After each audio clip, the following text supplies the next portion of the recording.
The Oukitel WP100 Plus is the downgraded version of the Titan. It's also expected to be cheaper. You know, the WP100 Titan costs about $800, so it's not cheap, but this device is expected to be a lot cheaper than the WP100 Titan. But of course, this comes with lots of drawdowns. Okay, as opposed to the WP100 Titan, the WP100 Plus is powered by the Helio G100 processor, which means it's a 4G rugged phone. It also features a 64MP main rear camera as opposed to the 200MP main camera of the WP100 Titan, but the other camera specs are the same. It has the same 20MP night vision sensor as well as the 2MP macro lens. The selfie camera is also the same 32MP shooter. Now, as opposed to the WP100 Titan that features a projector, this device does not have a projector. Okay, it lacks a projector, but it has the same camping light as the WP100 Titan with a max brightness of 1200 lumens.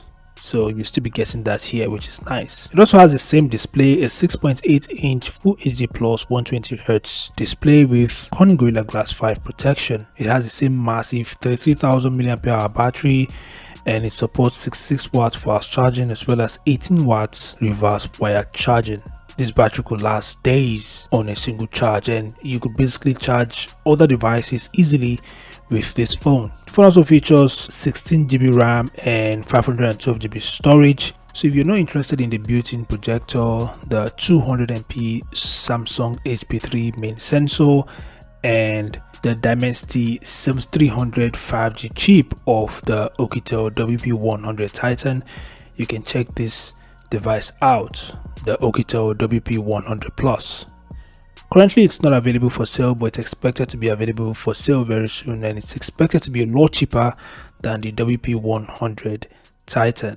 Anyway, feel free to share your thoughts in the comments, and I'll see you guys in the next one. Peace out.